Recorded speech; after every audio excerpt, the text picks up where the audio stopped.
Well, good morning, everybody. On behalf of the City of Bowie Economic Development Committee, I'd like to welcome you to our virtual roundtable, virtual business roundtables, looking at the issue of retail in and around the City of Bowie. My name is Sherman Ragland. I am a 25 plus year resident of the City of Bowie. My background is in real estate, commercial real estate.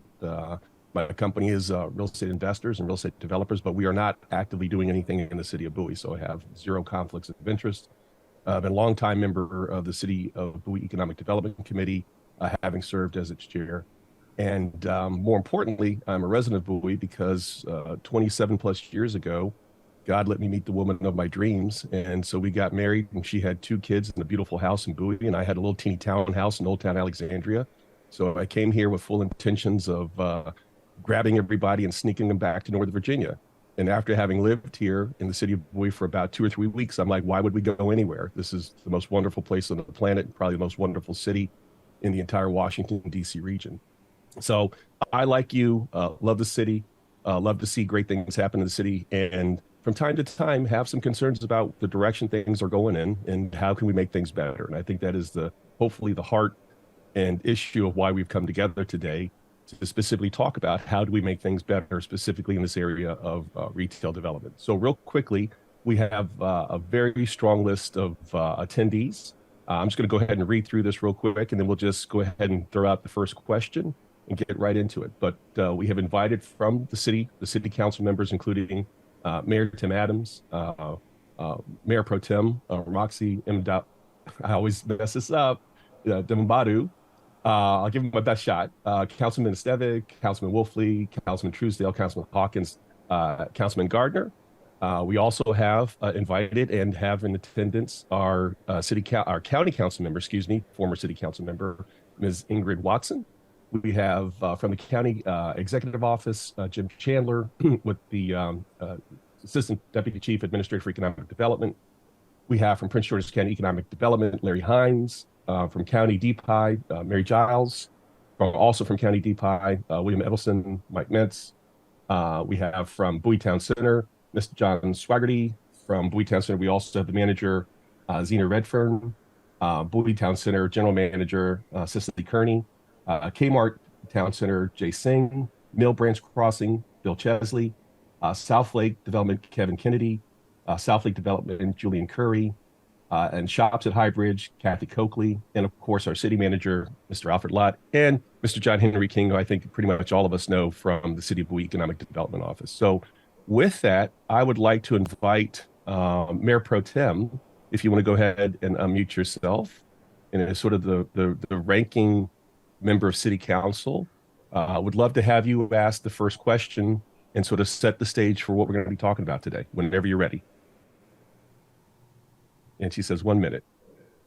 So while we're waiting on Mayor Pro Tem, I know that Ms. Watson is here. I don't know if Ms. Watson is prepared to ask any questions. I know she had told us right up front that she might have to get to another meeting. So I also want to make sure that we're sensitive to letting her get her questions in. So Ingrid, would you like to ask a question of the panel with regards to retail in the city, in the region?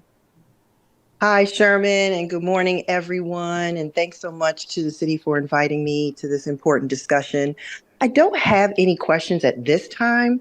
I like to, defer to my colleague on the city council to start, and then I can jump in as needed. So I appreciate that. Thank you. Not a problem. Mayor Pro Tem, are you ready at this point?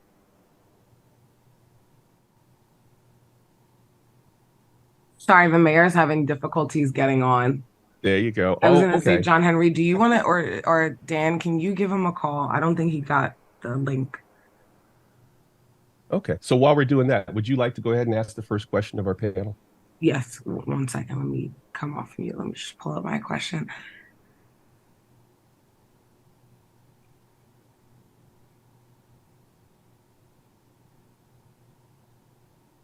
Okay, awesome. Well, first of all, I want to start by saying good morning. It is so beautiful to see everybody on this rainy morning if you're in the DMV area. But if not, and it's sunshine wherever you are, then know that we're jealous.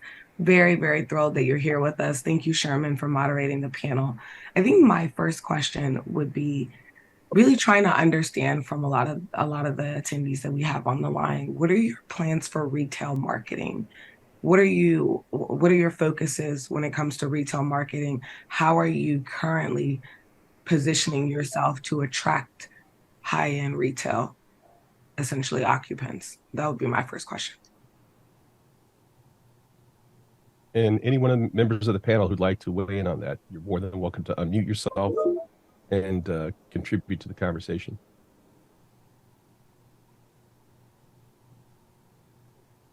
Seeing how nobody wants to go first, Mr. Kennedy, would you like to go first?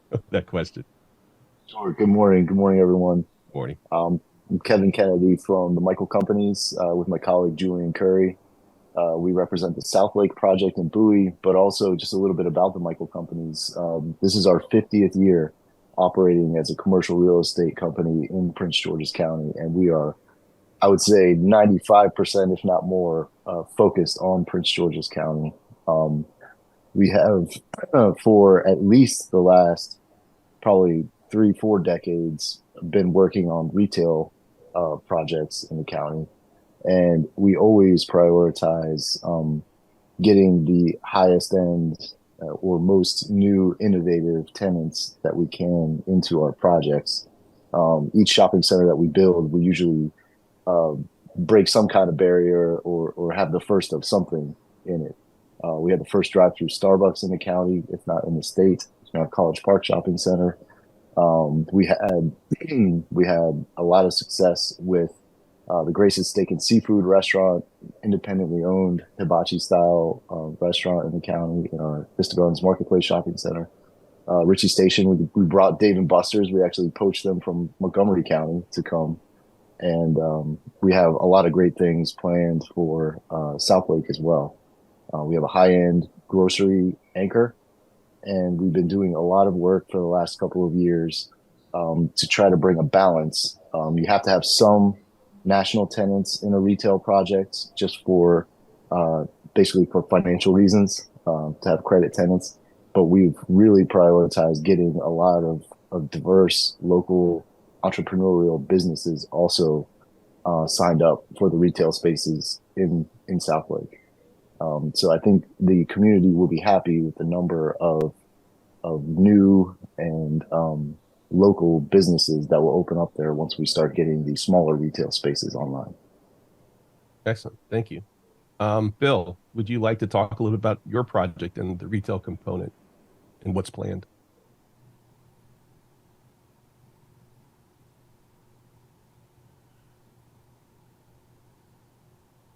We were messing around with the microphone buttons, but as soon as you unmute yourself and you're ready to go, just let me know. Yeah, Bill, looks like you're still muted. So you just need to click the unmute button.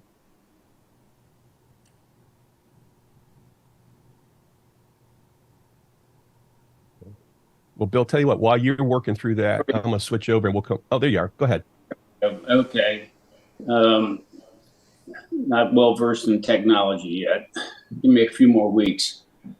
Okay, well, your question, I think, in your interest would be about our project in Mill Branch Crossing. Our company, WF Chesley Real Estate, we've been in business about 53 years this year.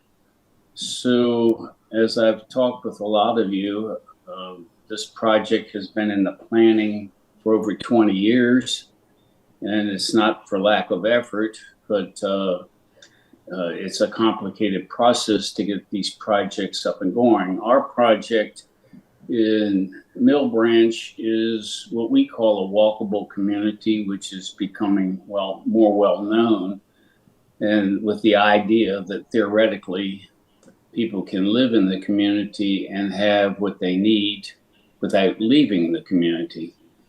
Of course, they will be leaving for many other reasons, but it includes having places for fast food, sit-down restaurants, hotels, gas convenience stores, medical facilities, and so forth. So this is a concept, and I think South Lake has a similar situation as a walkable community. We're both sort of competing with each other, but although we're somewhat apart, both located on 301 in Bowie. Fortunately, retail uses and desires to be in Bowie seem to be very strong. Marketing has not been a problem. Choosing the right people and the right mix is the important thing. You don't want to have all fast foods, and you don't want to have all of any particular kind, because obviously the community can only have so many of these businesses survive next to each other. So we want to be careful about that we have a good mix, and that all of the people within the Mill Branch community, they may compete to some degree, but there is enough business for all of them to survive. So I hope that helps you in our vision. That's great. Thank you. John or Zena, I invite you to make some comments about what's going on over at the Bowie Town Center. And I'll preface it by saying, I think you guys have done a great job of really responding to the community. My wife and I had our first opportunity to go to Aroma, I guess about a month or so ago, and really enjoyed that experience, and definitely will be back. But I'm curious to hear what are the plans and what's going on with the Bowie Town Center. Well, we continue with any shopping center that we own in our portfolio. We have leasing people and marketing people that are in the market, talking to local operators, or more broadly speaking, to national operators to locate in our centers. And of course, with every center has certain strengths and weaknesses, and we sort of play into that when we do our marketing and our targeting of certain tenants. And at Bowie, one of the sort of types of retail that performs the best is food and beverage. Interesting that you say about Aroma, because that is one of our types that do the best there. Food and beverage, and that whether that's sit down restaurants or a quicker or fast casual kind of way, they all seem to perform very well. So that tends to be at the top of our list of targeting and marketing too. The issue is we just heard from Mr. Chesley, is that we can't fill a shopping center with just restaurants, right? We have to think about a diverse tenant mix and what will keep people attracted to the center for more than just, beyond just meal times. So that's where we sort of think, and certain types of retailers do well at Bowie Town Center. Shoe apparel does very well, for example. So those are just some strengths that we have there, but we're constantly trying to reinvent that and broaden that offering to at the center. Very good. Mayor Pro Tem, did that kind of cover the essence of your question? Do you want to have a follow-up question for folks before we take the next question? I think, well, let me just start off by saying thank you for the answer. I think it's helpful and it gives me a little bit of context. I don't necessarily know that it really answers my question, and I'll just kind of dive in a little deeper. One of the number one things that we hear in the city of Bowie, and I'll speak for District 4. In District 4, are quality, high-end retail, or I guess you would say restaurant or dining experience or experiential things. Because I remember, just for context, I moved to Bowie in 1999. We were one of the first houses developed on my block. And essentially, I remember when the Bowie Town Center was first built, and my question is not centered around the Bowie Town Center, but I remember when it was first built, remember the experiences that we had there, how we all used to hang out there after school. And it was fun. There were things to do. There were restaurant tours. And I think over the years, it has seemed like most retail on this side of Bowie, I'll speak surrounding neighbors to District 4, have dwindled over time. And so my direct question, as somebody who went to ICSC, who spoke to a lot of these establishments, and asked them what their strategy was and how they find communities that are most beneficial for them, I guess my targeted question is, what are you doing to attract the type of retails that the residents want to see today, like experiential things, restaurant tours? And I understand the small business focus, but I think too, I'm all for small businesses. I think what I hear the most from District 4 residents is the inability to have brand name type experiences, the things that they go drive and see in Annapolis, Crofton, Montgomery County. And so I love that, but it seems to be a targeted desire of what the community is saying that they want, that was once here, that's no longer here. And I'm not sure that anybody is really helping me understand what exactly your focus is to get those types of experiential or brand name restaurateurs, retailers, or experiential things to Bowie. I guess that's what I'm trying to ask, but I don't know that anybody's answering because I might not have fully explained. Thank you for the follow-up. Who would like to respond to that? Yes, Mrs. Kennedy. You can unmute yourself and jump right in. Yeah, thank you, council member. I guess to speak more specifically to that, I know that our leasing team uses a variety of strategies. I'm sure everybody does. First of all, the property is prominently advertised online. It has its own dedicated website, as well as being listed in, CoStar, LoopNet, all those typical things. We also do go to the ICSC conventions. We were just at the regional one yesterday, and they go to the national one in Vegas every year. We have long-standing relationships with a lot of the major retail tenant rep brokers, especially KLMD is a big one, but all the guys who represent the major retailers that are located both in the area but also nationally, we talk to them quite frequently. I would say Bowie has a great advantage of being very well known for being affluent, highly educated, and well located in the DC area. So the city does a lot to sell itself just because of the amazing people and the reputation that the city government has. To your point on particular brand name retailers and restaurants, I know that our team has been talking to a couple of high-end restaurants that are located in, like, for example, the Tyson's area, also in Annapolis. We're trying to get a couple of those guys to commit to coming to our project. Speaking for Southlake in particular, because it's still in the relatively early stages of construction, it's a little bit harder for us to get a final deal signed because they want to see things, like they want to see the anchor under construction and things of that nature. But we're very close to that point.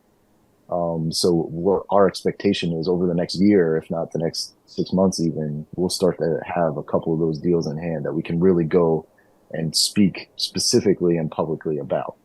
Obviously, you could tell by what I'm saying, I'm dancing around it a little bit because I can't name somebody that we don't have a final deal with. But again, hopefully in the coming months, we will have a few of those that we can start to talk to the public about. And we remain confident that people will be happy with what we end up putting together out there.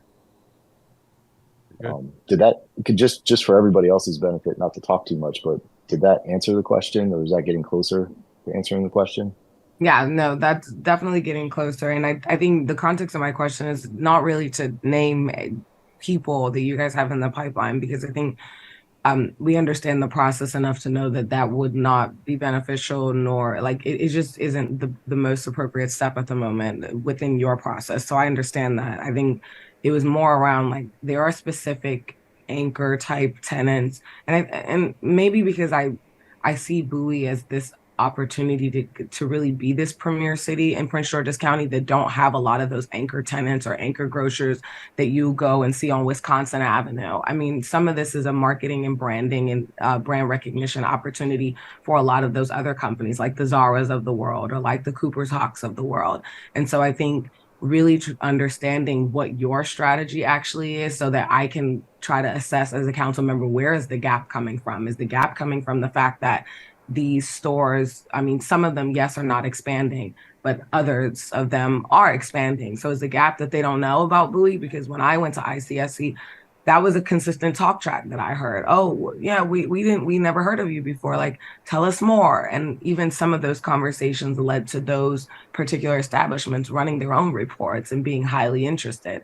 And so really, when asking the question, I'm trying to assess where the gap is and why those motions have not already sorted themselves, if you will, why those tenants have not already come here or found their way here. So that's what I'm assessing. So yes, your strategy is what I'm looking for, not the names of the anchors. Well, I'll tell you that at Bowie Town Center, you know, at Bowie Town Center, like I said, we market the property, we market to everybody, to all uses. We have certain retailers that perform well, that make that marketing effort more targeted and easier. But the retail community and the retailer community is difficult.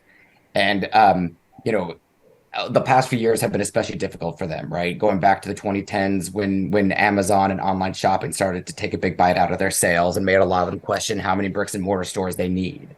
The pandemic obviously hurt a lot of guys even more. So now coming out of the pandemic and even looking into the 2010s, there just has been a lot of headwinds that they face, which has led them, a lot of retailers, what we find, to be more conservative about their store openings, to want to be more selective, and maybe even to have fewer stores. So I think some of what you're asking about retailers can get mired in their own sort of like difficulty in today's environment that makes it sort of just like, it's hard. John, let me just clarify. Retailers, experiential attractions, and restaurants. So those are Well, the retailers in particular, like when we talk about, hard and soft goods, apparel in particular, have been, those guys have been hit particularly hard. And we see them opening fewer stores, operating fewer stores across our portfolio. So there is sort of like a big picture macro impact on some of these potential tenants. So let me weigh in just a little. Listening to the conversation, I'm wondering if part of it might also be managing expectations. Living in the same district as our Mayor Pro Tem, I do hear my neighbors say, well, why don't we have a Cheesecake Factory? Why don't we have a Nordstrom's? Why don't we have a Sephora? And the reality is the retail business is probably the most data rich, most sophisticated, and they know where they want to be. And there are just some locations they're not going to, and it has nothing to do with the demographics of print. Well, it has everything to do with the demographics in terms of density and income levels and disposable income. But the reality is, a Cheesecake Factory is not going to go to a neighborhood shopping center or even a regional shopping center. They're going to want to be as close to ground zero in terms of population density and high income levels. And I think sometimes people are expecting certain kind of retailers to come that we're not on the radar screen. We're never going to be on the radar screen because we don't have enough density. And you have that sort of push pull of, I don't want to look like Wisconsin Avenue, but I want Wisconsin Avenue shopping. And I'm just wondering if anybody wants to sort of weigh in on that part of the equation. I appreciate that, Sherman. Well said. I appreciate that. No. Councilmember Watson, you've got your hand up. Absolutely. Feel free to jump in and ask a question or make a comment, whichever you prefer. Oh, thank you. I wanted to just piggyback on what you just said, Sherman, and of course, Mayor Pro Tem Ndebumadu. But I wanted to ask specifically in regards to Bowie Town Center. I get the question all the time. Why did some of the major retailers leave Bowie Town Center and go down to Gambril's? Just wanted to get some insight into that from you. I would appreciate it. Thank you. Sure. So Bowie Town Center sort of captures, from a design perspective, a broader view of Bowie Town Center has to look at sort of retail and real estate trends. And what happened when the property was built and opened in the early 2000s was that what we would call a lifestyle center. It was very in demand by retailers and investors and communities across the country. It was kind of like a mall, but it's open air. It was meant to be, walkable, provide a variety of retail options, particularly with food and beverage and entertainment components more so, and that would distinguish it from sort of a typical mall offering. But what has happened is that the design trends and the retailer preferences have sort of evolved since that time. And a lot of retailers found that they would prefer to be either in a mall or they would prefer to be in a more typical retail neighborhood shopping center with parking immediately in front of their store, with direct visibility from your surrounding streets, and with sort of like and with the sort of ease, the in and out ease of your sort of neighborhood suburban shopping center. So preferences have changed, design trends have changed, and Bowie Town Center has lost some tenants because of those reasons. Those certain retailers, made it very clear that they either were going to be in a mall or they wanted to be with their parking and parking right in front of their store and strong visibility. We continue to adapt to that, and that's and that has been like a major sort of like big picture matter that has impacted the center. And we continue to look for ways that we can, attract the right tenant mix or maybe reconfigure certain buildings or certain components to meet what the retailer's desires are. But it has been, we'll be honest here that, the design here has been, and the trends, the evolving trends away from that design has been an issue in the center's history. Okay. One more question to piggyback on that. Thanks so much, John, for answering that. But I wanted to ask you also, some of the rumor mill has it that, there's a lot of theft, and I know that's a big problem throughout the United States right now with retailers. So I wanted you to kind of address that particular issue, specifically in regard to Bowie Town Center. Do you experience a lot of theft? We do experience some theft there. It is not as bad as some other centers that we own, as well as some of the horror stories that are out on the street right now. But there is some theft. But again, there is theft there. But I don't think it's at a very terrible level, and I don't think that that's deterring tenants from coming to the center. Although Zena, who is there every day, maybe Zena's got some color on this topic. So, John, if I could ask a follow-up, and Zena's certainly unmute if you want to weigh in. It's difficult to compare Bowie Town Center to Watch Apple Phase 1, Phase 2, if for no other reason the scale is different. I guess Watch Apple Phase 1, Phase 2 is probably what, 3 times bigger, 4 times bigger? It's big, yeah. And but one observation, and it just seemed like, those of us in Bowie just sort of watched the steady migration 4, 5, 6 years ago of stores out of Bowie Town, Target, and it wasn't just limited to the Bowie Town Center.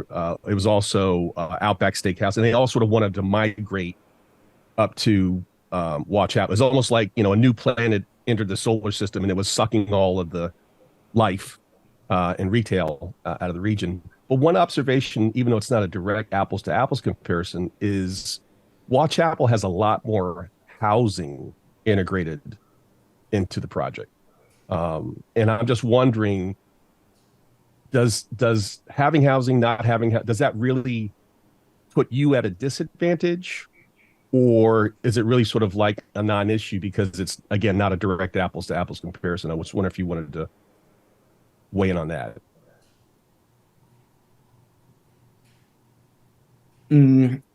I think that the scale of Watch Apple is an advantage of the center, in that by having, kind of like what you were saying about some of the retailers that want to be in these super regional centers, they won't look at a property unless it's at least 1 million square feet, because they want that regional draw, that super regional draw.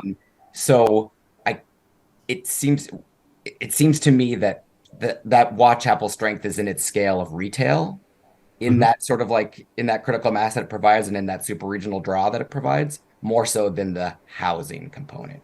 The housing component is nice and creates like a nice mixed environment, but the retailer's performance is usually closer aligned with that draw factor than the mixed use component.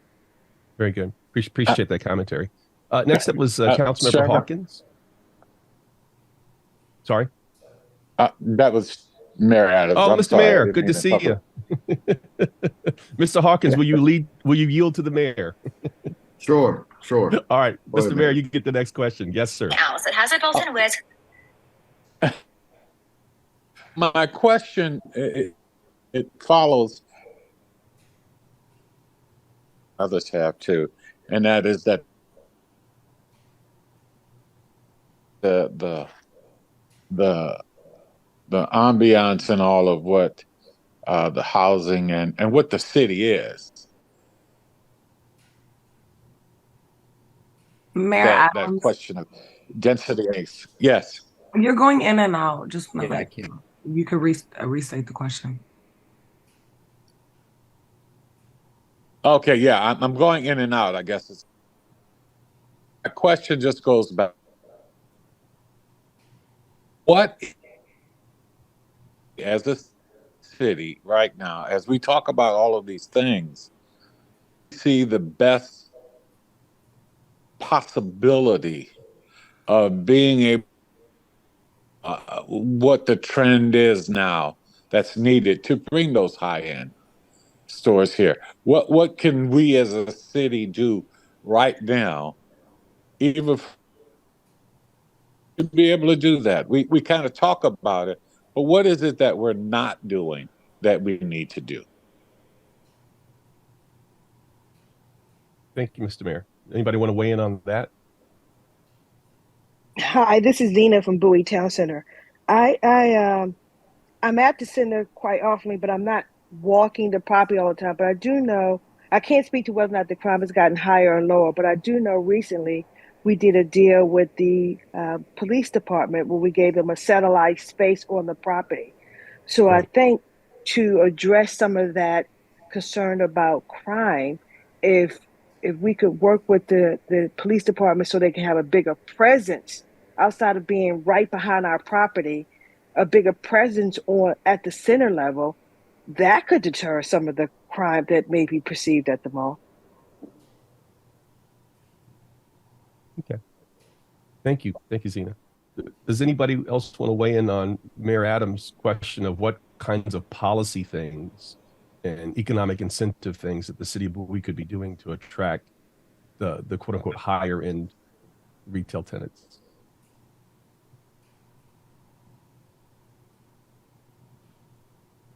Yeah, Mr. Kennedy, go ahead. Jump on in. Sorry, I was trying to unmute myself. One other thing I had mentioned at a recent Bowie EDC meeting, and talked afterwards with Mr. King about is just the idea of positioning the city to assist tenants when you have a high-end tenant that wants to locate in the city. If there was any way to provide it as a service, um, like permit assistance or getting through the approval process for different types of permits, that's one other major thing that you hear at places like ICSC or just talking to brokers that work kind of all around the country, is that while every location has its challenges, with some retailers, Prince George's County is known as being particularly difficult. I know that DPI has done a lot recently to try to streamline and make that process easier, but speed is very critical to major retailers, to national brands. And if you could, anything that the city could do to help give a little more certainty and to try to compress that time frame of getting approvals and getting permits and letting the retailer or letting the business know, hey, if you commit to going here, we're going to make sure that you can get your permits and get started, in 60 days, 90 days, something like that. I think that would really help set the city apart and help be a major plus in the decision making from some of these retailers and other businesses. And Mr. Kennedy, those of us who are not involved in the day to day, if a retailer decides that they want to locate in the city of Bowie, are they having to go through a double approval process, both the city and the county? The majority of their approvals will still be with the county. I mean, again, depending on my experience is mostly with, kind of ground up development. So that would mean working with DPI for grading permits and storm drain permits and basically starting from scratch. It might be different when you're going into an existing building and re-tenanting or remodeling. But most of what we're dealing with at South Lake and most of our other projects primarily would deal with DPI and to a lesser extent with the city. And I will say the city staff in the areas where we do work with them in South Lake, they've been very quick, they've been responsive. And I know even both with Public Works and with Mr. Minert's department, they do everything they can to kind of work within or work on a parallel track with the county agencies so that the city process doesn't add any time. So that part I think is working very well. Like I said, I know DPI is doing a lot of work to try to streamline and simplify their process.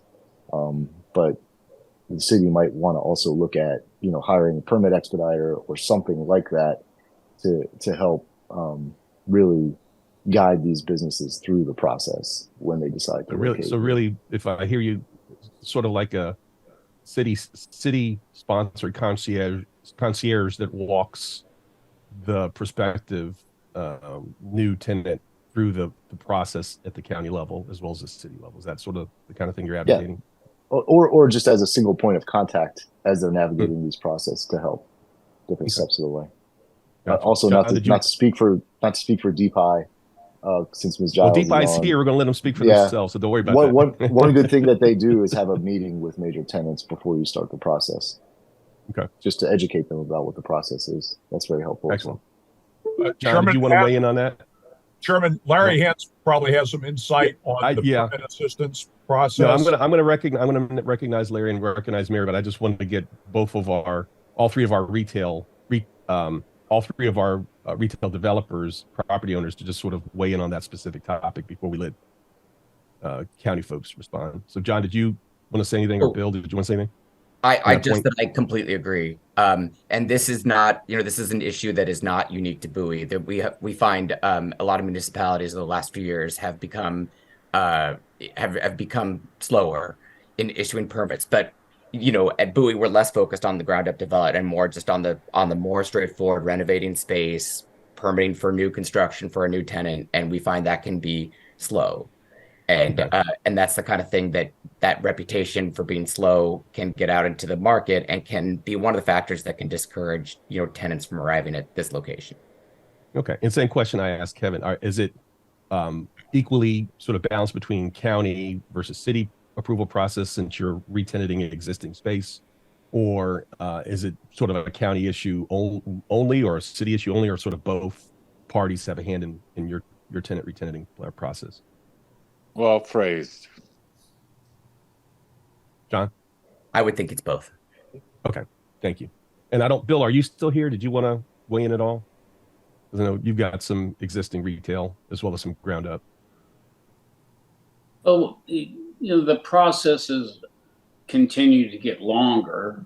The COVID and going to virtual meetings and people that are working at home, the communication, the speed of getting things done has slowed down substantially. I mean, permits are taking so much longer.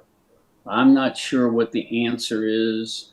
We're going to need help from the top, county exec's office, county council members, and so forth, to try to improve on that. Having some person that could help expedite things when they seem to get stuck.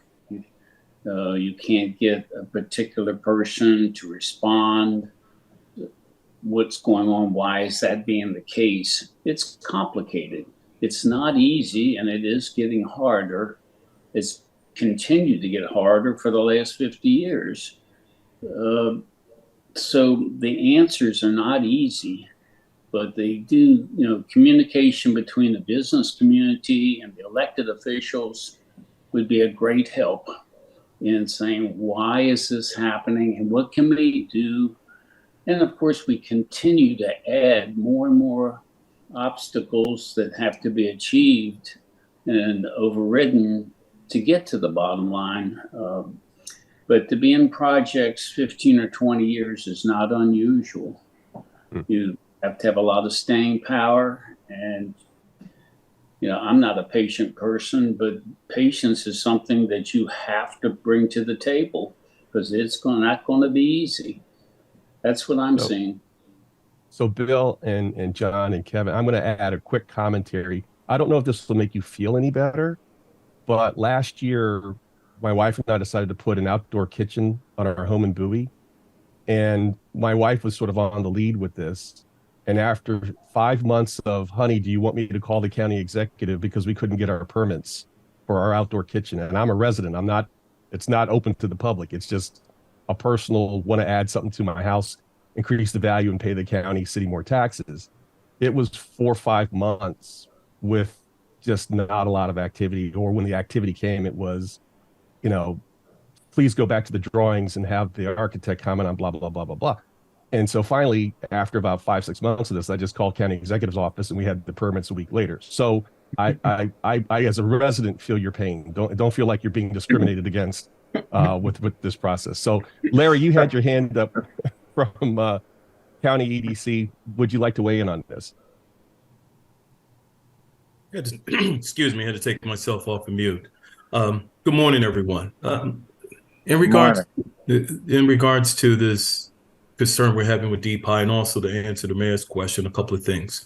One, if for everyone that's not aware, DPI itself has two people that their job is specifically to work with businesses and help them through the permit process. That is, they are the advocate on the business's behalf. That is something that I personally don't think enough businesses take advantage of. Let me be clear. I'm not even sure all these businesses understand that that is available to them. From the EDC standpoint, that is something that we also get heavily involved in. When it comes to attracting, as we're talking about in this broad general term of high-end retail, one of the three main pieces of conversation we always have has to do with our permitting process. One of the most important persons we take with us to ICSC is the director or a deputy director for DPI. And for those key meetings, they sit in there having an understanding of the projects, having an understanding of the needed timeline, and they reassure and assign people to those particular projects. For example, on 301, the Target Regional Distribution Center, one of only 6 in the whole country, that project was 2 years and it will be totally complete by the end of November. We started out with a pre-submission meeting, and then because of the complexity of the project, we went to monthly meetings with everyone that had to work through those permitting processes. I just want to suggest to all the developers, if there are any retailers on this call, that pre-submission meeting is the way to go. Even if it costs some investment of dollars, it will save you time and dollars on the back end. Personally, and I've been doing this for over 14 years, and let me be clear, the majority of the issues and complaints when they come to me and my team in regarding problems with permits, honestly, 70% of them have been on the developer or the expediter or the retailer side, most likely not going into the system and addressing issues and concern. I'm not suggesting that DPI could not do a better job of leading people to do that process, but that's what it is mathematically, statistically. Only approximately 30% of the time, maybe 40%, but I really don't think so, that the problem is on the DPI side. Now, there are clearly issues where it happens on both sides. Communication would be my suggestions.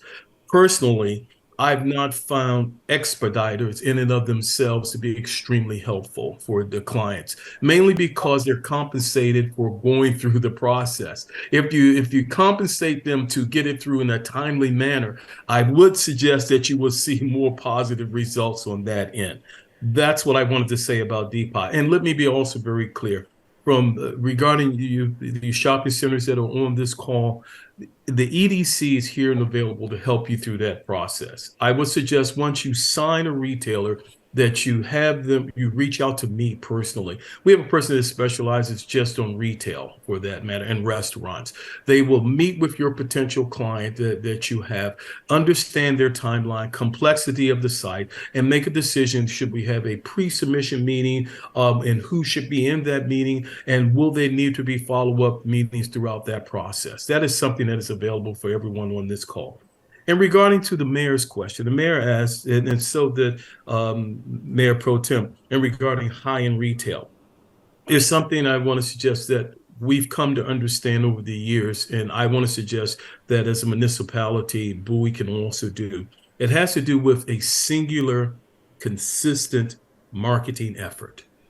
I want to suggest to you that starting with your website, starting with all communications for the city of Bowie, there should be elements of it that speak directly to retailers, brokers, and developers. And let me be really clear, to some degree, what each of those three groups care about is slightly different. So the information and how it is presented needs to be slightly different depending on who you're speaking to. But it needs to be consistent about what they care about. What do they care about? They care about the timeliness of getting through the permit process. Oh, let me also say this.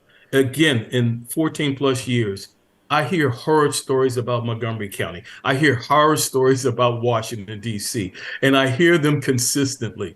Now, we clearly at DeepI, these guys work hard and they could use more people on their team. That's one thing that could really help the process. Those who have to go out, do the evaluations, we need more people. That's my 2 cents on that. But the consistency in marketing is something that is needed, and through all communications. And is there ongoing communication to your business community itself? Therefore, that group could be your business advocates to reach out. They have to understand the language. What do developers care about? Sites, permitting. What do brokers care about? Assistance in getting signatures on the dotted line. What do retailers care about? Enough of their target clients. Those are the languages in which you need to speak. And it needs to be clean and earlier in your website, earlier in your communication. That's something I would suggest. Third thing is this, targeting. We're talking about experiential. The best way to back into this process, in my opinion, is take a look at your available inventory that you have and your best low-hanging fruit and who would best fit in that site and benefit from being there, which honestly is a slightly different question than who you want. You have to look at who's best suited and looking for the site. The other way you can back into it is look around the region of similar types areas that have the demographic and to some degree the psychographic profile of the area that you would like to promote. See who's already there, who's attracted to it, who their competitors are, and that is how you can develop your target list. Then you take that consistent market message and also having available space, because that's the last piece in all of this. You have to have somewhere for them to go. And then you have this conversation with them of how you have a good match between their target audience and your residents, how you can assist them through the process and how you will support them throughout the whole endeavor. That is the way now that you can get through this. Now that I've said all of that, I do want to remind everybody of something that we've danced around slightly, which is we're post-COVID. Retail is still figuring itself out. Nordstrom's and what we would call high-end department stores for the moment have said, we're going to do Nordstrom racks. We're going to do these kind of, what, for lack of a better word, discounting smaller footprint stores. Restaurants, for the large extent, have to have a smaller footprint. Why? Because you must have table turns. Those table turns, if you have 100 seats, you need 100, 5 out of 6 days for lunch, 200 for dinner, and at least another 50 to 75 for a late night if you're open. Then the question becomes, where are those almost 400 people who are going to go to this restaurant 6 out of 7 days a week in order for that restaurant to be profitable, not just get by, but to be profitable? So that's why the three pieces, which Bowie has a lot of: education, income, and density. Not just rooftops, but daytime workforce, which is the other weird part in guarding retail. In retail right now, we can no longer with confidence say you have X number of workers in the building on any given day right now. And again, that also makes it more difficult. But my last statement is this: get the consistent marketing piece that speaks directly to the targets that you're trying to reach. Find the targets that are comfortable already in the types of opportunities that you're looking for. And then get all of us on the same page when we bring them to the table. Get us in early. Invite us in early in that process, and we will help hold their hand all the way through. Thank you. Thank you, Larry. So a couple of follow-up. I do want to circle back to the mayor since I want to make sure that we fully answered his question. However, DPI came up several times, and it would not be fair if we didn't let Mary and Mike weigh in on DPI's perspective of what's going on with regards to the permitting process. So, Mary, would you like to add some commentary? Yes, please. Good morning, everyone. Mary Giles. I'm with the Department of Permitting Inspection and Enforcement in Prince George's County. These retail, the type of permitting you're talking about today is really swapping out one retail tenant for another. That type of permitting activity is usually warrants a commercial interior permit or sometimes even just a CU permit if you're just changing the tenant, but no change to the space. DPI has established a business development section that's specifically meant to help these type of permit applicants, the folks that are really trying, small businesses or retailers that are just trying to swap out an already built space. That business development section has two key staff, Nicole Reese and Charles Cooper.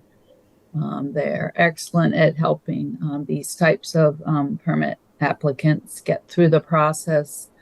Another thing that they've established is a pre-design meeting. If an architectural engineering team that's redesigning that space needs to understand the permit process or what codes to comply with, et cetera, a pre-design meeting is a great way to communicate the county requirements before they even submit a permit. The DPI, our doors are open. Anybody can come in to the permit center, to the site road plan review division, to the building plan review division. Those are kind of the three divisions that help you get through the permit process. Staff are here. Our doors are open. This during COVID, some certain doors couldn't be open, but we're fully open at this point. Having said that, most people apply online. All of our permitting is online. It can be done no matter where your AE team is located. And even if a person walks in, they still end up applying through an online portal. So most of the people that actually walk into our permit center are more accustomedly single family homeowners that, just aren't really familiar at all with the permit process. But we welcome anybody to come in to request assistance. Some retailers opt for our peer review program that you can hire a peer reviewer to perform the technical review of the permit, and that certainly speeds things up. Other retailers aren't interested in that, but it's available for people that choose that option. So that's about all I can say about the permit process. Once a permit goes to construction, DPI inspections is involved. Projects that involve more than $200,000 of construction also are required to hire a third-party inspection team. There are a lot of consultants out there that have been doing our third-party inspection for years and years and understand the county requirements quite well. And if you have any questions on the inspection side, Mike Metz is here as well. Thank you. Very good. Mayor Adams, did that fully address your question, or did you have a follow-up question? Well, I think it did, Sherman, Mr. Ragland. It did in the sense of the complexity of what we need to do, but it also showed that we really need to sit down and really figure out that roadmap, and that there are a number of players that need to be at that table with us. When you talk about everything from IT, how we develop our message, how we get it onto our website, how do we then talk to the permitting process? I think one of the things that was really important to me in that process was being able to get businesses and others to invest early in what looks like it would make sense. And last but not least, I think EDC did a great job of pointing out that we can all get together and do a roadmap.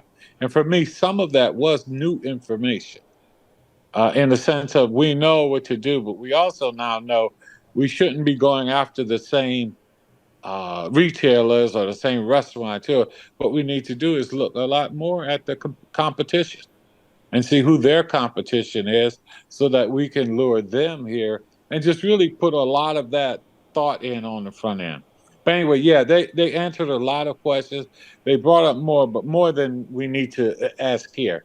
But it shows that we need to have a follow-up where we could sit down and just really help bring all the parties together as you're doing here and as members of the community and our council and all are doing, and actually lay out that roadmap because it's obvious we really need to rethink coming out of COVID how we approach things now. Very good. Thank you.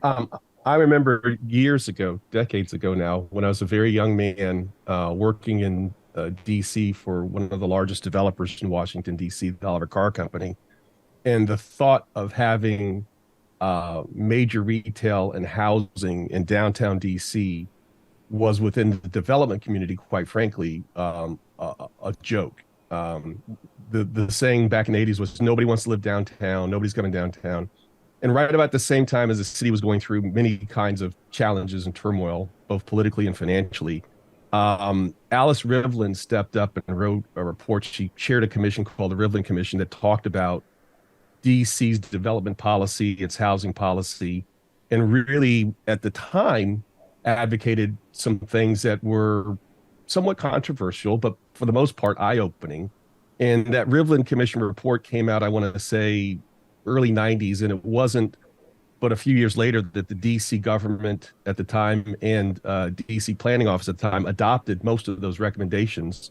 And it's probably about 5 or 6 years later that Jose Andres opened up his first tapas restaurant over near I think it was like 12th and C, when everybody's like, is this really going to work? And today you look at Washington, D.C. and its retail community, its housing community, and it's sort of like, oh, it's a no-brainer. And I'm just wondering, from a policy perspective, does the retail community want to weigh in on maybe different types of housing policy, even if it might, quote unquote, be controversial? But do we have the right kind of housing? Do we have the right kind of demographics? Are we building the kind of product that would attract folks that might be more inclined to spend disposable income that all retail merchants need, whether they're restaurants or shops, whatever, to be able to make the decision to move here? And I'm just wondering, we've got all the players together. Does anybody want to sort of step out on a limb and say, hey, if we had more of these townhouses, and I know that's a lightning rod in Prince George's County now, but high end. But if you want to talk about it, this is probably the best forum to talk about it, and let the council go back and decide, is that something that they want to adopt as a policy? Don't everybody talk at once. I'll jump in here a little bit at my own risk. Thank you, Bill. Yeah, I mean, you bring up a good point. The retail business depends on the population being there and having quick access, easy access, hopefully walkable access to the retail uses. We're not, the government is not doing what it used to do in regard to public facilities. And that the roads were built by state highway, the county or the city. Now the roads are built by developers in a large part. So what that means is people are buying new homes, are taking the brunt cost of building the roads that get to them and make the intersections and road work for everybody that comes through our community, who is up and down the road and everywhere else. So the load, not easily visible to the general community, is we're putting an awful lot of costs into these expensive homes that everybody talks about how expensive homes are becoming. Additionally, somebody buying a home, the cost of so many things like schools, police, fire, and rescue, each home, this is somewhere close to $25,000, $30,000 a house just for that. Transfer and recordation taxes are put on 4 or 5 times from the time somebody a developer buys the ground and a home is built. This is a huge number. All of these things add up to a large percentage of the cost of your residential home. So you have that as a cost. And additionally, the cost of materials to build these homes, the labor, everything's going up. So all these things come together for a very expensive home, and the homes have gotten bigger and bigger and bigger. When I grew up, I lived in a 600 square foot home, 4 kids, mom and dad, 1 bathroom. Today, people are looking at several thousand square feet. It's becoming out of reach for single family detached home, and even townhomes are now $500,000 or more. You're going to have smaller footprints, more density, and rethink how the facilities, the adequate public facilities, whether it's roads, schools, or whatever, how they're paid for by a smaller part of the community, that is the people buying homes, or the developers building retail, because it has gotten quite lopsided. Some help with these roads. Communities, an example of our property at Mill Branch Crossing, we will have over $12 million in just state road improvements, not to mention county road improvements, intersections up and down the road, additionally. So analyzing all of the costs and who they're being borne by is a big answer to having a better mousetrap.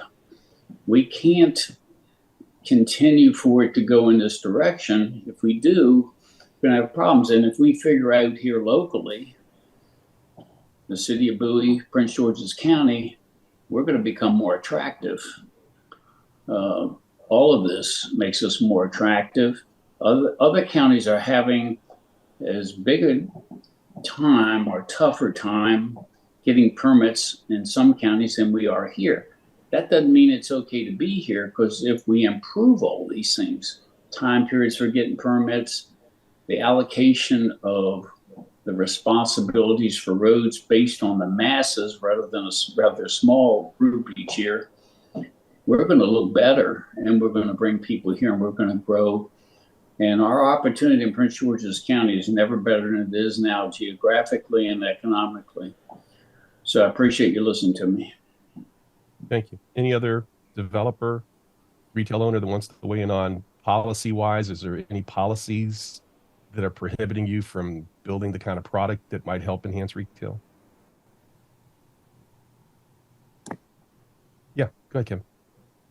I would say that Mr. Chesley was correct in general, but also very specifically his point about the density being a major factor in attracting the kind of variety of experiential retail and restaurant uses that have been talked about on the call. I know this is old news from the Bowie EDC meetings again, but we have talked a lot and even visited Crown Farm in Montgomery County. It's Crown Farm and Rio Washingtonian Center are two kind of side by side, relatively new, although they're getting up there in age, developments that show the possibility for having a dense suburban mixed use development with a lot of retail options, a lot of restaurants, and a lot of experiential options as well. But in order to make those features work, they really had to have the kind of high density that includes townhouses, that includes higher end brownstone houses, which are standalone single family homes, but very tightly packed together, and a lot of apartments and condos, multifamily. So you really do need all those things concentrated on a relatively small area in order to make these other retail and experiences and restaurants make sense. And there's a very long story to tell about all the steps needed to make something like Crown Farm possible from a regulatory standpoint, but it's worth looking at that as a potential end goal and then thinking about the different pieces that we need to focus on to try to get there. Very good. Thank you. Larry, Sherman, yeah. Yeah. In regarding this question of density, I look at it for Bowie as an opportunity, because when we talk about Bowie, let's really drill down a little bit on who they are. 42% of the residents in Bowie are 50 plus. 42%, almost half of the residents are 50 plus. If you go 60 plus, you're talking about 23% of the residents. The average household size is 2.77. What that means is there aren't many young families in Bowie. Now, if Bowie was a business and you had senior businesses running through, but you're not coming up with new businesses to come in, eventually the business will die out. But understand, so the issue is that multifamily and townhomes and this brownstone option create your next well of Bowie residents that will stay there, like you, Sherman, who came in supposedly for a short period of time and have stayed for a long period of time. Because of this hybrid work schedule where people can live now, these options have greatly increased. And I just want to suggest that if Bowie mathematically only has about 8% multifamily in it, it offers a tremendous opportunity for market rate multifamily, market rate townhomes. Young families come in with still some disposable income and would come and be part of the lifestyle that exists in Bowie and stay for the long term. In my opinion, it is a necessity because of the aging population that exists in Bowie. Nothing against the aging population, but eventually they will go from disposable income to fixed income. And the fact that you have the big three, education, income, and density now, that will no longer be the case if you do not backfill your demographic profile of your population with young professionals and provide, because you have some of the amenities that are there, but you don't have housing for them at this time. I think that it's a tremendous opportunity. And if that is done, it will also increase the opportunity of the types of experiential high-end retail that you're talking about. Well, I'm gonna use a word that I hate called ecosystem because it means many things to many people. Yes. But when you provide for the next level of housing, and that means different things to different people, but you provide for the next level of housing. As an example, when my mother and father got all the kids out of the house in the 5-bedroom single family colonial house in Columbia, Maryland, sitting on 3/4 of an acre next to the elementary school, no longer made sense for them. My mother chose to move to Cameron Grove so that she could be closer to me, since my sisters were out. But I think if there had been an option in Howard County, she might very well have moved into a smaller home in Howard County and therefore stayed in the community, had a tremendous amount of disposable income, and made an opportunity for a new family to move into the 5-bedroom colonial. And I think one of the things that may be a challenge, and I know a lot of us have discussed it, but now here we are talking about it as it directly relates to retail, is are we providing for that next move up market for our seniors to stay in Bowie, not just in Prince George's, but stay in Bowie, and also create opportunities for newer families to come in and backfill? Because I think, and Mr. Kennedy, you know this probably better than I do, many years ago, I read some study that said when somebody buys a home, they don't just buy a home, they'll go out and spend $10,000, $15,000, $20,000 to decorate the home. They'll become a part of the community and start doing community activity and start going to restaurants. So there's a great multiplier effect when new folks move in, and there's a great multiplier effect when folks move up to the next level of housing or downsize, whatever term you want to use, but still stay within the community. I don't know if anybody wants to weigh in on that particular before we take another round of questions. Kevin, go ahead. Just real briefly, I mean, yeah, spot on, both Mr. Hansen and what you just said, Mr. Ragland. That's something that we're definitely looking at very closely with the South Lake development. I'm sure some of the other developers in the city are too. There's a major need for both the starter home, the very first level starter home, which is typically in a rental apartment, as well as a downsizing option that's appropriate for the older residents in the city that may be age restricted condos or something like that. We're looking very intently at that on South Lake. I know we've been talking about it for a number of years, but those things are advancing now, and we're seeing that there's just a huge need, because really Cameron Grove is it in Bowie, in the Bowie area, I should say. But you have such a strong population that's in advanced age, but they don't want to leave. That's a complaint that we heard from some people, that everybody feels like they have to move up to Watchapel, they have to move up to Anne Arundel or Howard County, just because they don't have the options, even if they would prefer to stay in Bowie. So we really need to look at everything that can be done to make those options available. We got to build them. So again, I'll circle back. Is there currently a policy impediment to doing that? And is there things that our mayor and city council should be looking at to make sure that the residents of Bowie who want to stay in Bowie can stay in Bowie because the housing choice is available to them? I think it comes down to individual projects, zoning, density caps, things like that.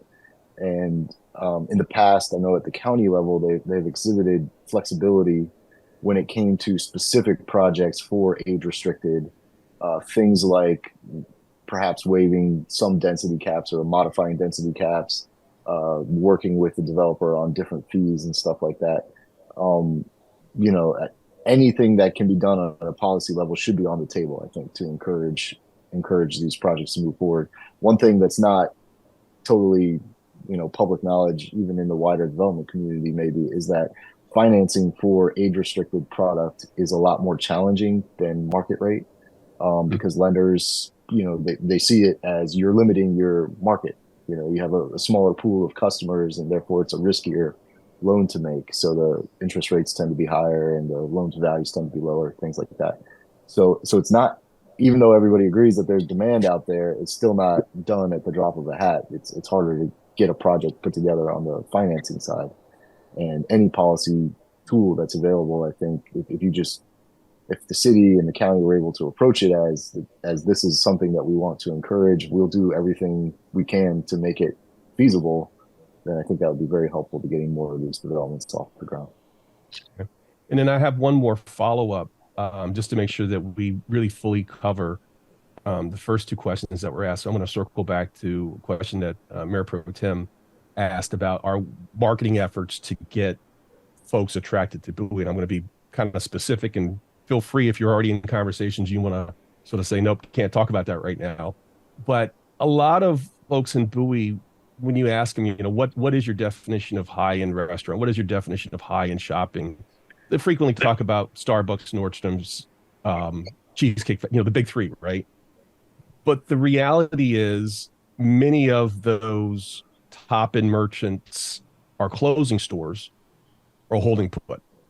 And some of the hottest concepts, at least in the experiential restaurant space, is not coming from Cheesecake Factory. It's coming from Atlas Restaurant Group, Alex and Eric Smith with Chop Tank, right? It's coming from Busboys and Poets. Are you guys doing anything specifically to go after those higher end restaurants, especially those who are local, have a local following, and saying, hey, you're in Hyattsville, you're in city of Baltimore, why not come to Bowie and open up a similar concept that the residents of Bowie would really like? Speaking for South Lake, yes. Okay. Lease hasn't been signed yet, but we're all going to be surprised. Is that what you're telling us? We're all going to be pleasantly surprised when the lease gets signed, huh? we're all working feverishly on that. Okay. Well, Kevin, we're going to hold you to that. I mean, the EDC. I know you've heard from other people, council member, that we are doing everything we can. We're reaching out to everybody. We've got people, just walking into restaurants and asking for the manager. Mm-hmm. We're doing it all. That's what I like to see. Thank you so much. Excellent. Thank you. I was just going to say that we're hunting also, not only in our surrounding jurisdiction, but the District of Columbia, Northern Virginia, Townsend, and the Baltimore area. Looking at not only do they already have a successful restaurant, but their average plate order.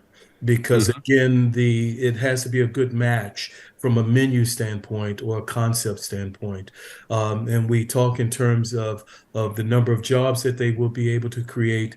And their biggest need in some cases will be build out costs for the kitchen itself, not to mention the site. But those are the two factors that's something to be considered for restaurateurs. Very good. Thank you. Mr. Chandler, I see you popped your hand up real quick. Is that in response to this current conversation, or is this a new? It is. No. Okay. No, current conversation, and thank you for the invitation. So I had an opportunity to look at Mark's presentation to the City Council in July, and a lot of great takeaways. But certainly, he spoke a great deal about risk and business owners not necessarily wanting to take a lot of risk on. And where I think this is relevant, and I think the Mayor Pro Tem brought up a question earlier about like how do we get some of these other big desirable tenants.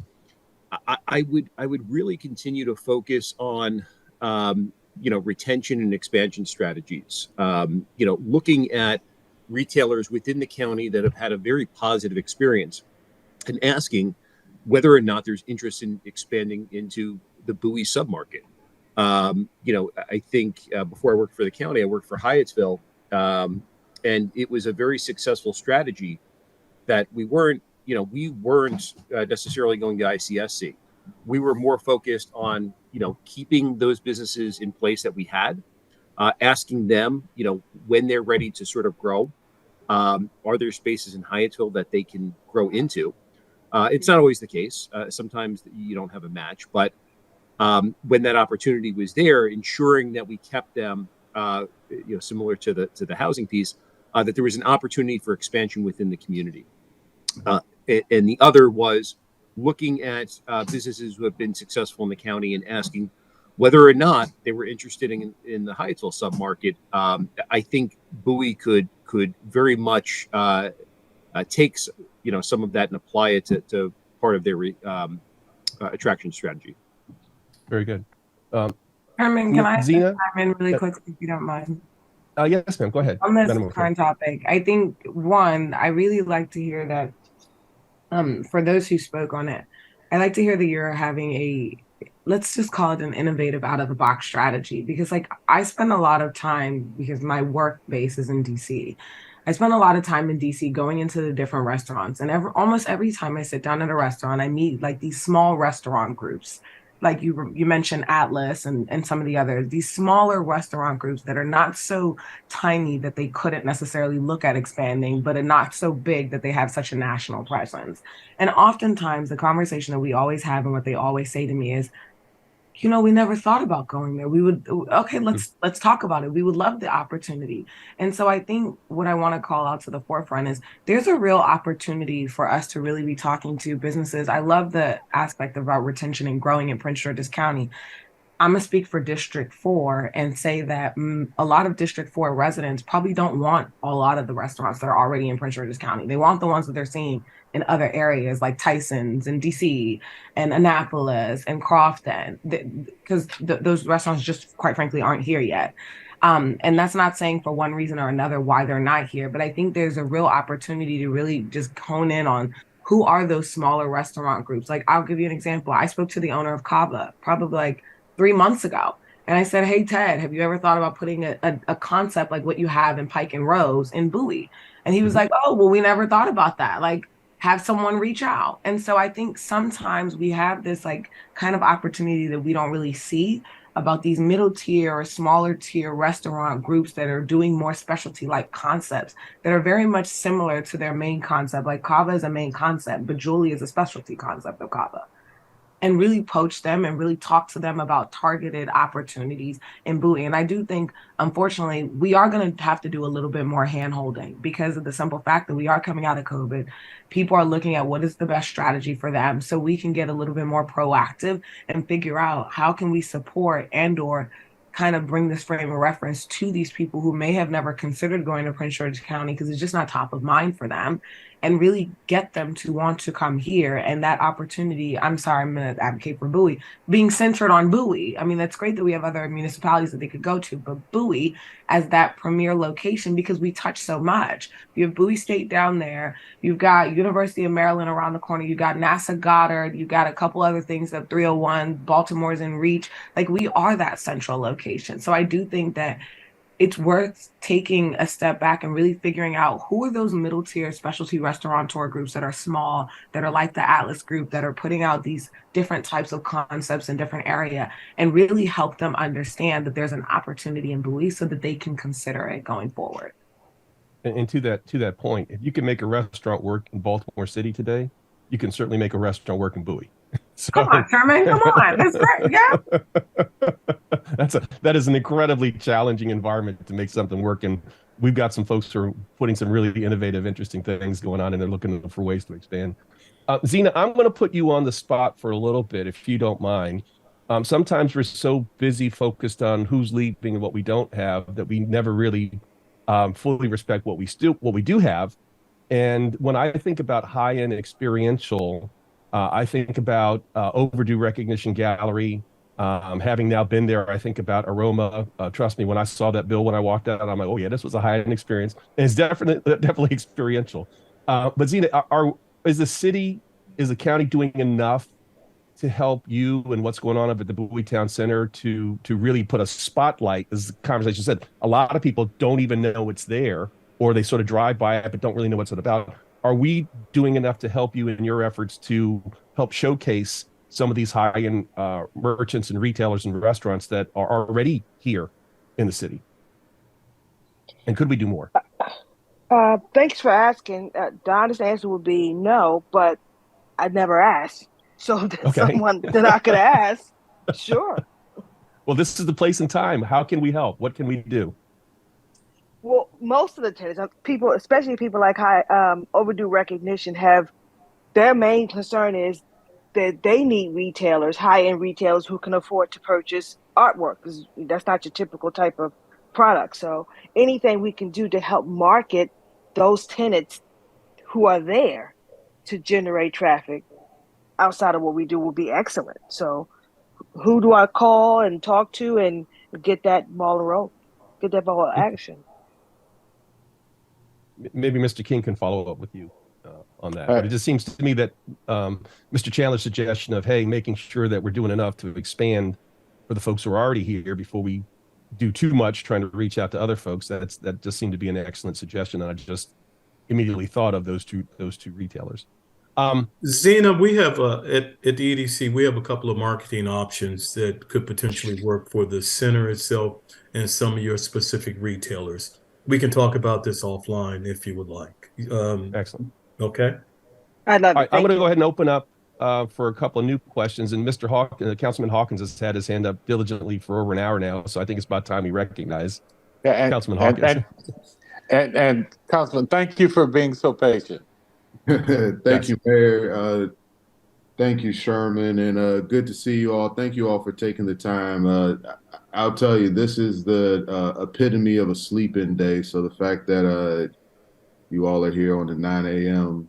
Call with us talking about these things is really, I really appreciate it. I wanted to go back to the density question.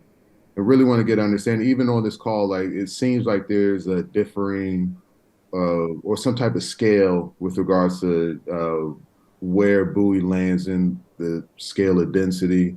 Obviously, we're not Bethesda. We're not a place like, I'm not sure, somewhere on the eastern shore of La Plata.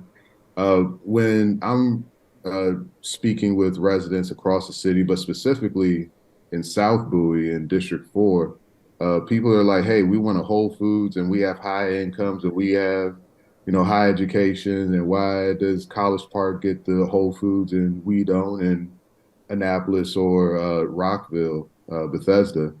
I tell them it's because it's a question of density, and what we know Bowie to be today would have to change to attract these types of establishments. I just want to make sure that's something that I've heard. I want to make sure that that's true. And then also, like, how far are we away from being at a place to attract these types of places? And will it actually take that overhaul that's kind of been told to me before? Anyone like to weigh in on that? In the standpoint of density, Bowie there are two types of density we look at. One is rooftops and residents. The other one is daytime or workforce. Bowie is unique in the area. Only College Park comes close. And the only reason College Park comes very close to you, obviously, has to do with the fact of the University of Maryland component. So the daytime workforce and residents. But the interesting part about College Park, because of the radius of the way the numbers are pulled, their numbers are not as strong because of the high number of college students that exist in any radius area. So technically, Bowie is number one in income, education, and density in Prince George's County. Then you have obviously Largo, and then the Fort Washington area are the big three. From only the difference is in Fort Washington, it is income and education. The daytime, the workforce does not exist as heavily as it does in Bowie and as it does in Largo. Largo, it is technically the solid number two in the sense of education, income, and density on that level. So, but those are the big three. It is, and the way we honestly originally learned about it had to do with the Harris Teeters, for example. When I met Harris Teeters at ICSC Mid-Atlantic, followed up with them through KLNB, and learned from them that they had already done some preliminary work and discussion. They shared with me their maps, and they already knew that they wanted to be in Bowie because of the big three pieces there. So that is the piece in regarding that in Prince George's County. But you must remember, council member, as you've already heard earlier today, you're also competing within the region. And therefore, there are other segments of the region that have higher levels of daytime, as well as potential younger density with disposable income, and in some other cases, education. But they look in terms of region. One of the reasons, and I mean no disrespect with this to anyone, one of the reasons why Chapel is doing well is Bowie residents are willing to go across the line and go there. And so therefore, that is also a piece in that regard. So you do have your density, but you should continue to add more because, yes. Got it. I actually had one more question too, and that was related to some of the older shopping centers, specifically Pointer Ridge Plaza. Recently, a 24-hour tobacco shop moved into that shopping center, and there was some back and forth on what to do with it, and it created some community outrage. It seemed like residents just generally weren't comfortable with establishment like that in their community. I looked at it as a symptom of residents and government may potentially not being as taking enough initiative on projects. And also I know that there's some challenges with Pointer Ridge Plaza. Is there anyone on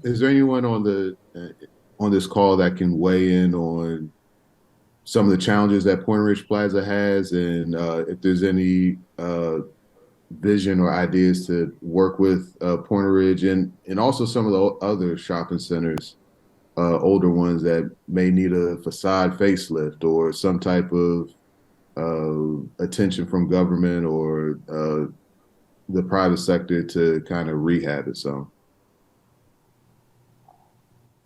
thank you. Anybody want to speak I was going specifically to say, to Simon, can I just add a little bit more? Because I had the same question, but I'll just add thank you so much for bringing that up, Jared. Just to take Jared's question a little further, it's just when you look at your shopping centers and when you think about revitalization or just repositioning all up, what exactly do you need from the players on this call to be able to successfully do that? So that's me adding color to Jared's question. Okay. Thanks. And I guess of the panelists we have, I think that goes back to Zena, because you're probably the only one that hasn't existing in the city of Bowie. I don't know if you want to weigh in on that.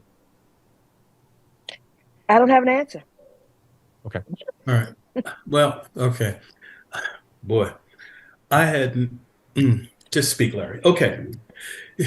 Here's where we are realistically, ladies and gentlemen. The United States of America has more retail than it needs. Mm-hmm. We lead the world in retail per square foot. We're in excess of $20 per square foot for every man, woman, boy, or girl in the United States. Second in the world is Canada at 12. Everyone else falls into single digits of square feet per person in their country. So we have more square feet retail than we need in this country. Just I always, nothing is good except by comparison. That being said, we have 241 shopping centers in Prince George's County. 241 shopping centers. We have more retail square feet in Prince George's County than we need, just like the country has more than it needs. We do not have enough of the quality retail we want, but retail square feet, we have too much. The end results of that is suppressed retail rates. What does that mean? Stores that should not be in a B-level mall, but should be in a C level, can afford to be in a B-level mall. And those that should be in a B-level mall can afford to be in an A-level mall. How is that bad?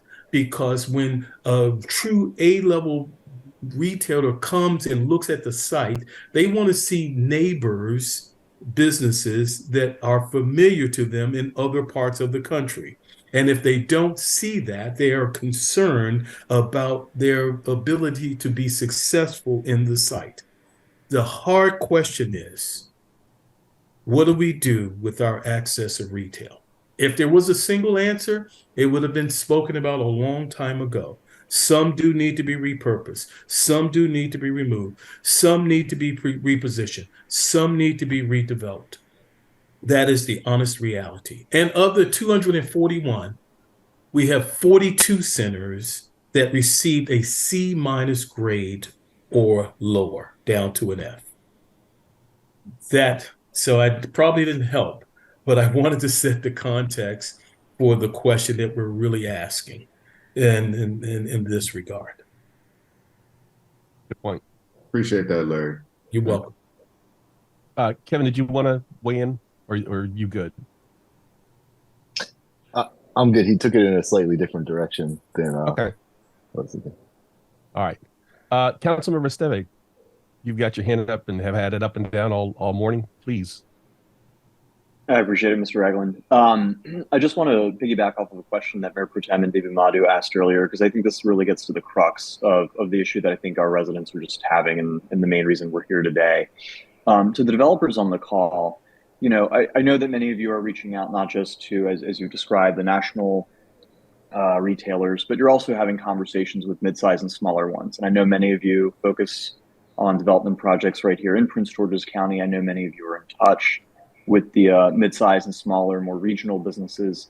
When you have conversations with them, it was described earlier by the gentleman who previously worked in Hyattsville that, you know, they worked with kind of local restaurants to handhold them through the experience of growing and expanding. Elsewhere in Hyattsville's done great work on their corridor. To the developers on the call, what sorts of things are you hearing from the mid-sized and smaller businesses that you talk to? Are they raising objections or concerns or describing challenges with moving elsewhere in the county when you potentially talk to them about coming to Bowie?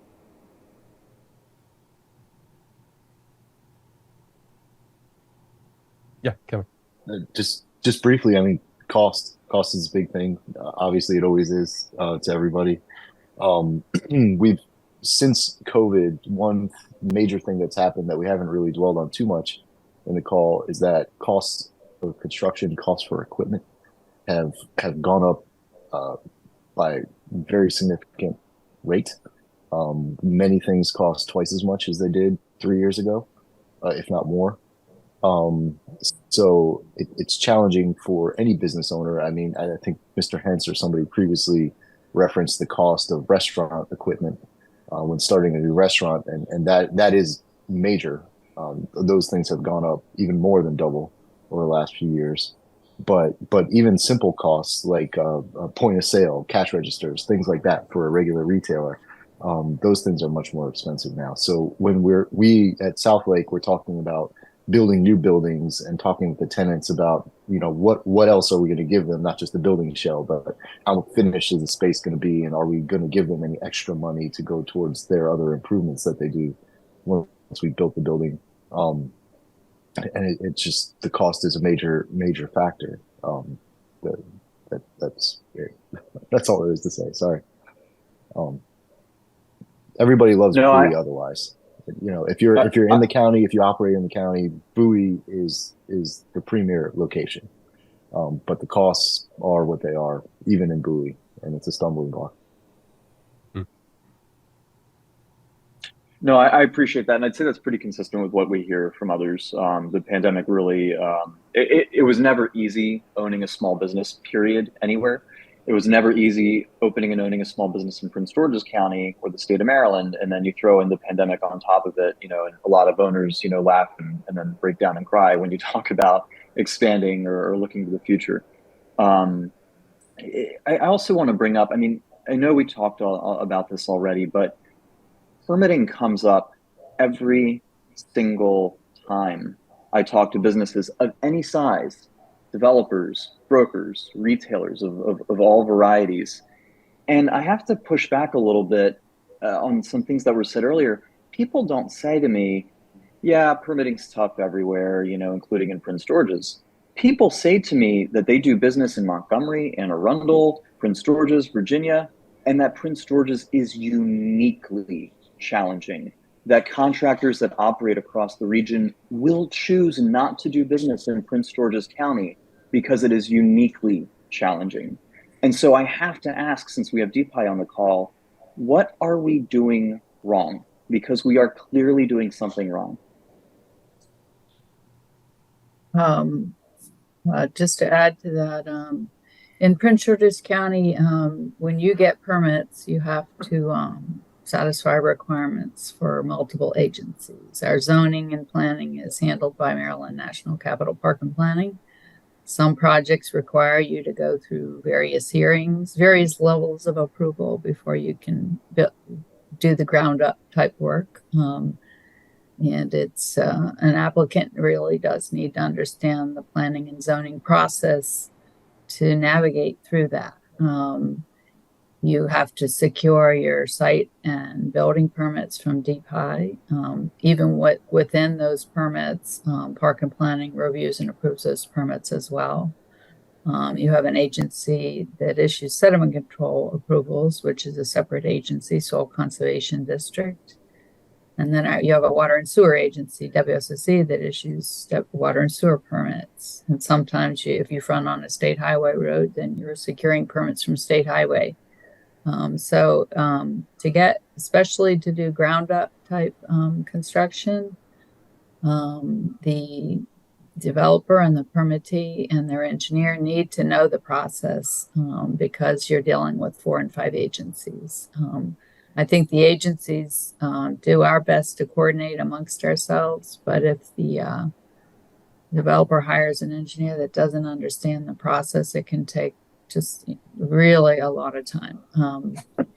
In terms of the tenant fit up type work, again, hiring an architect and an engineering suite of consultants that know how to do it in Maryland and Prince George's County is important. Sometimes these restaurant chains, for example, they have a preferred architect team that they use all over the country, but they end up having to learn local modifications. So there's sometimes learning curve there.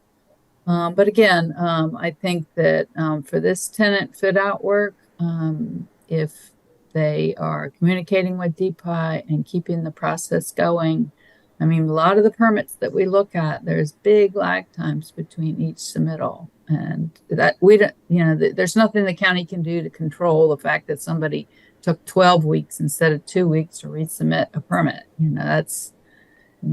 We definitely track our permit cycles. We handle first in, first out.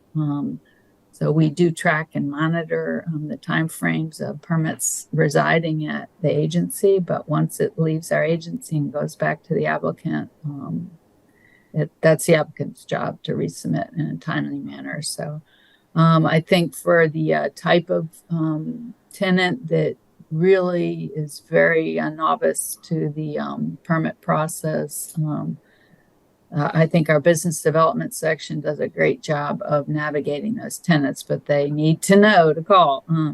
We do have information on our website about the business development section, and taking advantage of that for the really unknowledgeable permit applicant is worth its weight in gold.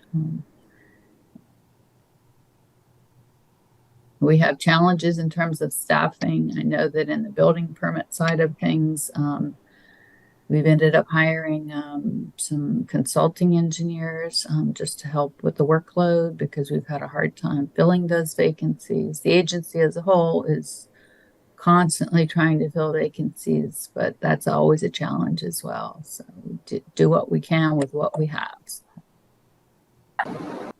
Very good. I do appreciate your sharing that with Giles. And the only thing that I will say is maybe what we need to be doing as local lawmakers as well is continue having conversations with policymakers at the county level about what we need to do to, create a process that will make permitting easier. Maybe we streamline the number of agencies that are involved.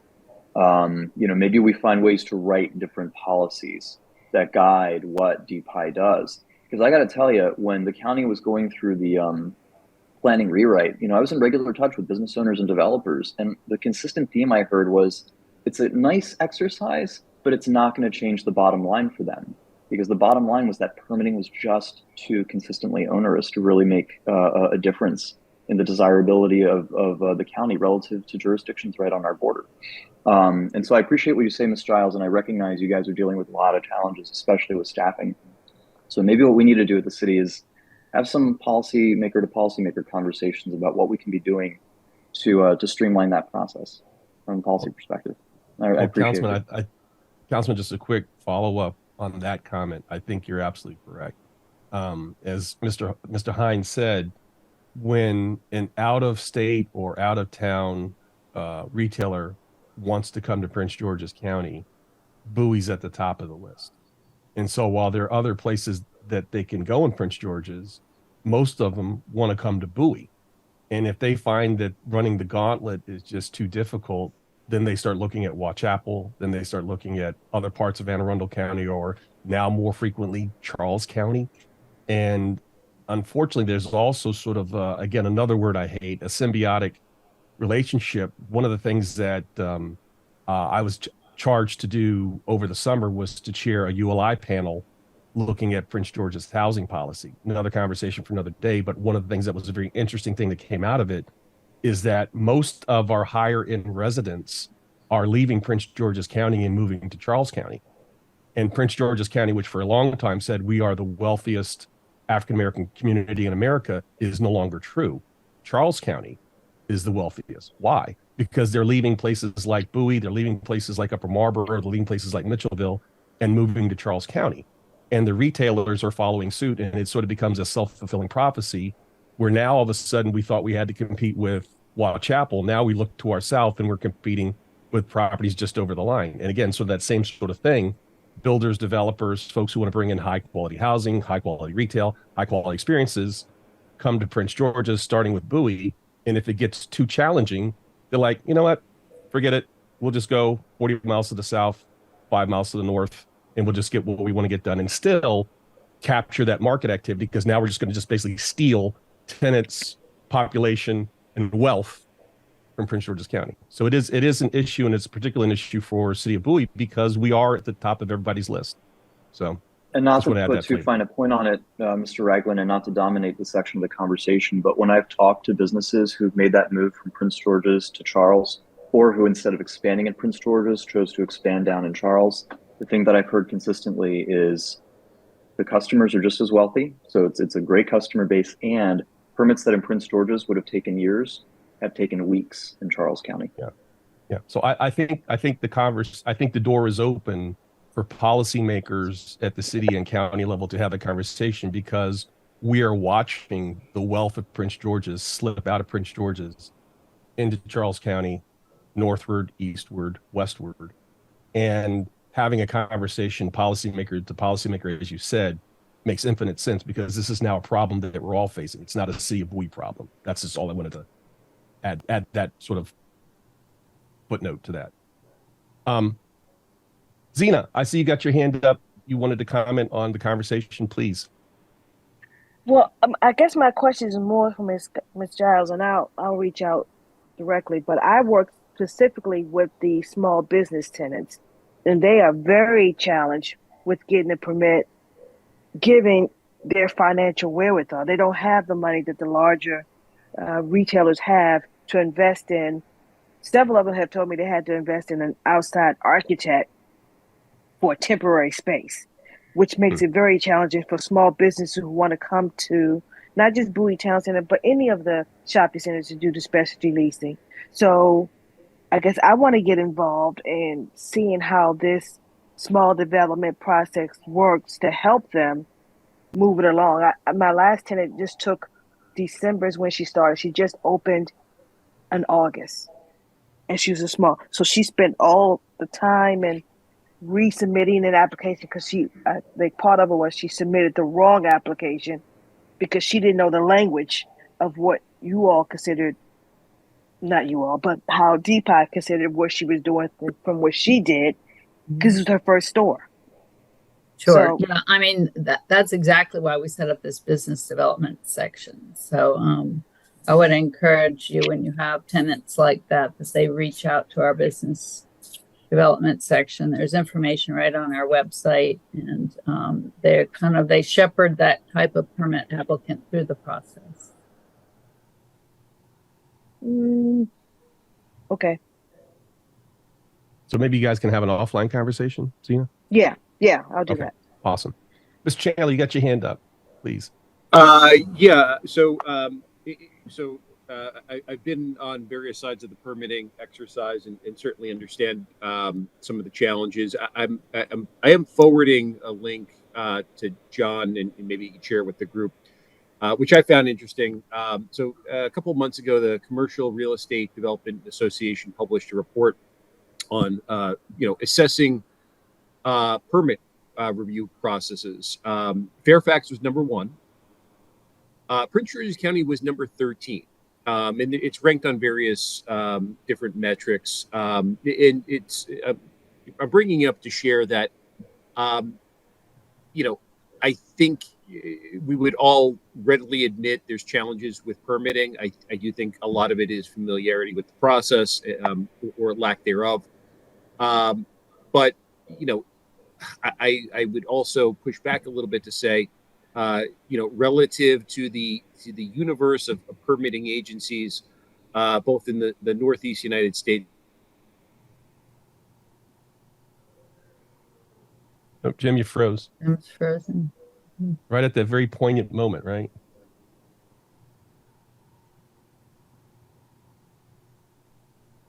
And it looks like it's a hard freeze. So Jim is correct, though. I mean, if you go on DPI's Facebook page, there's some information about this nationwide survey, and in terms of effective, kind of a survey of effective permitting agencies.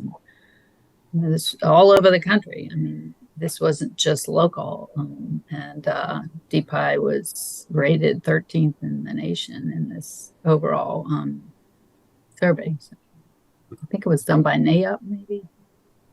Yeah, I think maybe it's just more a matter of getting the word out that you do have sort of a first stop shop, which was sort of the original concept behind DPI anyway, right? To sort of have one place you go to start the process rather than having to do the sneaker net, walk all over the building. And maybe it's just a matter of just doing a better job of educating folks that, hey, here's where you start, especially if you're a small business and you don't have the resources to go hire a civil engineer or land use attorney to initiate the process for you, like many of the larger constituents do. I'm sensitive to the fact that we've got about 9 minutes left, and my job as moderator is to start on time, end on time. If I don't do those two things, I get fired. So I'm going to open it up. If there's anybody who sort of the one question that didn't get asked, the one comment that needed to be said, or sort of the one thought that we didn't discuss, and if anybody has, the one thing that we all need to talk about before we get out of here, we do have about 8 minutes left. So please, Mary, you want to go first? I wanted to bring up something in Prince George's County. Well, in other counties such as Montgomery County, they require a refresh of UNO permits every 2 years. So it's an issue. I mean, a business owner has to get an inspector out there to inspect their restaurant or their store or whatever every couple of years to refresh their UNO. For our lay people who are watching, UNO meaning use and occupancy. Use and occupancy. Yes. Mm-hmm. And Prince George's, your use and occupancy is good until the tenant changes. So you could be there 20 years. And then a new tenant comes in. And when they come in, they're not just moving walls around. Sometimes they're fixing code violations that have been because the space hasn't been refreshed in 20 years. And we definitely experience that challenge with these small tenant refreshes that they get hit with a lot of surprises. Because they're really it's not just moving walls around, it's also bringing the space up to code. Thank you. Anyone else? We have about 5 minutes left. Anybody else wants to weigh in on anything that wasn't discussed or needs to be more vetted? I just wanted to say a really big thank you to everyone for taking the time. I think everyone on this call has been on different ends of the spectrum when it comes to the challenge of retail and development and business in this area.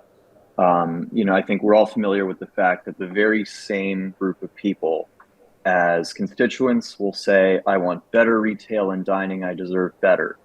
As customers, they'll say, I don't want high prices. And then as voters, they'll say, I don't want development. Don't you dare change my neighborhood.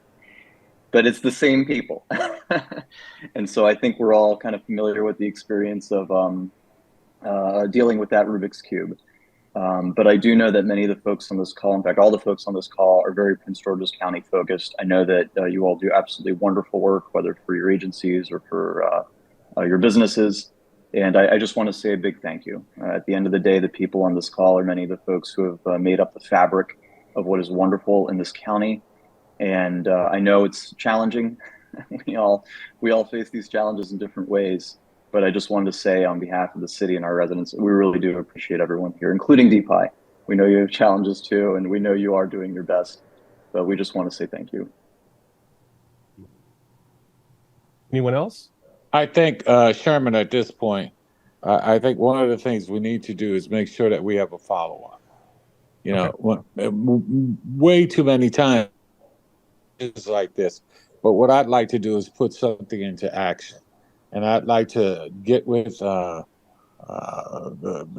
participants today and actually sit down. You mentioned something about a blue ribbon panel that y'all did in D.C. and other things.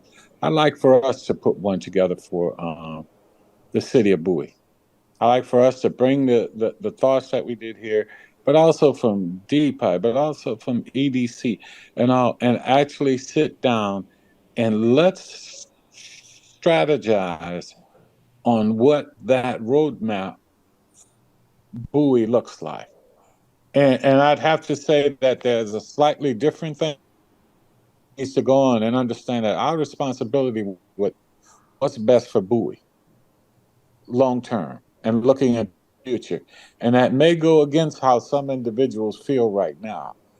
But we as true leaders have to set the trend of what's best for everyone moving forward, and not be concerned about any immediate consequences, but have that roadmap, have that vision, have that leadership. So I look forward to us putting that together and having that strategic plan that may take several years to get there, but that we put it together and we work on that now.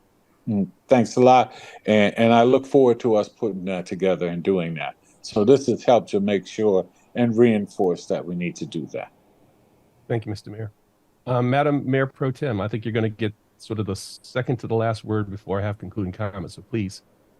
Okay, awesome. Thank you. Want to echo everybody's sentiments. Thank you so much for the time. I know that all of our shopping center owners were not able to be with us here today, but you guys did take the time out this morning to sit with us for 2 hours and have this conversation and really share some insights on how you guys are thinking about things. And I think that's been the most valuable part of today.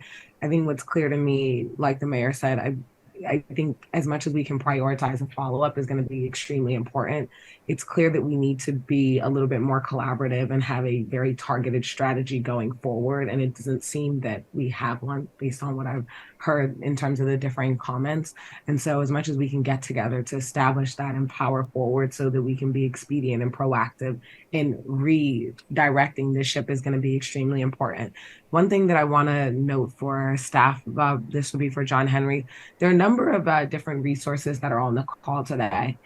John Henry, when you send out the follow-up, if you can recap some of the resources for our panelists that join us today, that would be really helpful. I want you to have that because I want you to know whatever you need to chart this ship, we're here, like we're your partners. And so I want to make sure that everybody knows about all the resources that are out there. Like Larry mentioned a number of different resources that are available from Prince George's County. Sherman mentioned some stuff from the EDC. DPI mentioned some other resources like the business development team that they put together. So we really just want to make sure that as you are having conversations with new tenants, up and coming small business owners, new entrepreneurs, and those national big box retailers that we are looking to attract, that you are aware of what's out there to support and aid you in that process. So I want to make sure that we get that out so everybody has that. And I look forward to the continue and the follow-up discussion. Thank you, everyone.